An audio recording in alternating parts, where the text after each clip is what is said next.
Hey y'all, what's up? JamiThatsMe here. Welcome back to the channel. Listen, real quick, I want to talk about Kandi Burruss. She got a chance to do an interview with the Shade Room, and I also got a chance to check out that interview. And I pulled out a few things that I want us to talk about. All right. Now she does touch on Miss Robyn Dixon. Definitely know that. She also touches on Tasha Scott, and she also speaks on Carlos King. Okay. Y'all know she's been having some differences with Carlos King as well as Latasha, and she talks about that. So let's go ahead and get into what Miss Kandi Burruss has to say, okay? You guys make sure that you are liking of the video, and if you have yet to subscribe to the channel, go ahead and do that as well, okay? So Kandi speaks on Tasha and the whole dress debacle that took place surrounding the whole Soul Train Awards, right? Remember Tasha came out in this green goldish type of dress, and, you know, a lot of the fans was kind of getting on to her because they felt like she wanted to be the Beyonce of the group, okay? So a lot of people clowned her. So Kandi kind of spoke on that, and she let us know that Tasha ended up getting her own stylist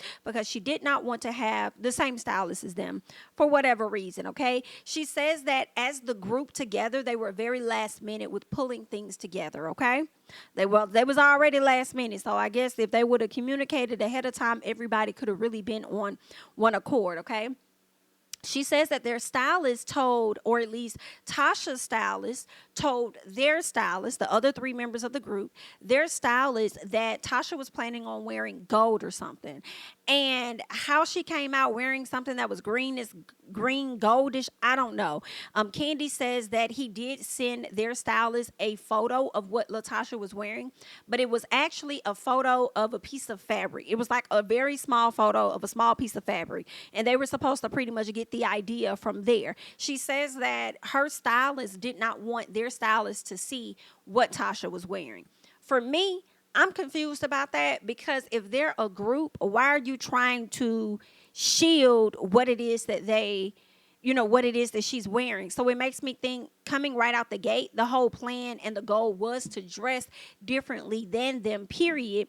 You just needed to know what the color scheme was so that you could stay within that realm but still be, separated at the same time. It's giving me and then them. Yikes, okay? So yeah, she said the stylist only sent that small piece. She didn't really want nobody to see, or he didn't want nobody to really see what Tasha was wearing, okay? So that's that, right, on the dress situation. She said she didn't really like how Tasha was trying to make it seem like they were withholding information or anything from her, when in all honesty, it really seems like she was saying Tasha was the one doing that versus them, okay? Now, also, she speaks on Xscape and when they first took their break in the beginning, okay? And she talked about how when they ended up coming back together, she says that they really came back together after they learned that Carlos King was trying to, do their movie, do their story. She says that she was randomly talking to her husband and a friend one day, and she was like, it'll be so cool if, we were able to do like a movie of our story on Xscape and stuff, right? And that friend was like, oh, somebody's already doing it. And she was like, what? You want to run that? He was like, yeah. He was like, somebody's already doing that story. Like, looking at her like, you don't know about it? So she had to get on the phone with her agent. The agent got on the phone with the network, because that friend told her what network it was. Agent got on the phone with the network and learned that, yeah, it was beginning to kick up. Like, yeah, it had the idea or whatever, the project had already been sold, and the network was definitely going to move on with that. All right. So she says the irony of it all was the fact that her mom received a call from someone on Carlos's team, and how that person was like, hey, we're doing a docuseries on girl groups or whatever. We wanted to get your thoughts on it, obviously because her daughter was a part of a girl group and still is, okay? So they wanted to get her mom's thoughts, okay? Kandi said that this really bothered her because you went around to everybody. You went around to my mama and everybody else before you even came to me. Like, that's a problem. And it was a problem for her because she says that she and Carlos were in the same building. They saw each other all of the time. She says that he worked out of one of her offices in her building, and they often saw each other. Her husband Todd and Carlos have done some work together. I believe they produced a lot of shows for TV One, from my understanding, and they may have had their business differences, as most partners do. But she feels like that had nothing to do with the relationship she had with Carlos, and that he could have at least let her know what he was trying to do instead of trying to go around her. She said she called him. He didn't answer the phone or anything. So when she and Tiny finally went to have a meeting with some woman that was in charge by the name of Kathy Hughes, I don't know if she was over that network, I would want to believe, and Kathy pretty much shut down the whole idea of moving forward with their story, and because she says that, as a woman, she didn't want to, be a woman to slight any other women or whatever the case was. So she ended up, pulling the plug on that. That's when Kandi says Carlos reaches out to her. But at this point, Kandi didn't give a damn, because she's like, you had enough time to reach out to me. You went around to everybody else before you came to me, and now you want to have a conversation? No. So Kandi was not interested in having any type of conversations with Carlos. She said if he would have came to her in the beginning, then they could have figured some things out, and maybe things would have been better had he handled it the right way from the beginning. And she responded. Okay, so she also went on to speak about Robyn Dixon. She was asked about Robyn Dixon of Real Housewives of Potomac. Y'all know she had a whole scandal or whatever that was going on with her. She was asked about Robyn and whether or not she thought that it was fair, all right, for Robyn to withhold some of her storyline. And she asked Kandi whether or not Robyn should be fired, okay, for withholding that. So Kandi says that everyone, from the fans, of course, to production, feel as though we are obligated to share all of our life with them, okay? And I'm like, yeah, I'm glad you made sure to say production, because they're paying you guys so much. So it's like, yeah, you are expected and obligated to share a lot of things that's happening in your life, if not everything. So she says, although she did not really keep up with everything that was going on with Miss Robyn, she says that it happened, if it happened in between the seasons or in between filming, then she doesn't think that she should have to reach all the way back and be like, oh, well, I was going through this or that. She doesn't feel like she should have to bring that up. Well, based on the dynamics of these ladies on the show, I feel like Robyn damn well should have brought up her own tea. I feel like there have been quite a few other ladies on Real Housewives of Atlanta that has brought up their own tea, so I see nothing wrong with her doing that as well, regardless of how far back it is. If you're okay with pulling tea on somebody from 6-7 months ago, you should be okay with reaching back for your own 6-7 months ago and bring that up and have an honest conversation with real friends on the show, right? So she also goes on to say, now, if somebody else were to bring it to the forefront on the show, then yes, ma'am, you need to address the situation, okay?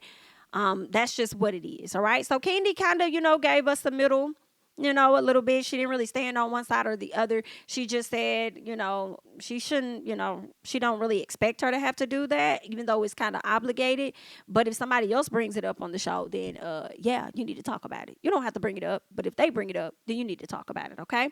She also was asked about colorism, being on Real Housewives of Potomac, but more so she was asked about Real Housewives of Atlanta. And a lot of those ladies on that show are, darker skinned women, but when you look at Real Housewives of Potomac, they're all lighter tone women. You only have 2 darker skinned girls, and majority of the cast do have lighter eyes, right?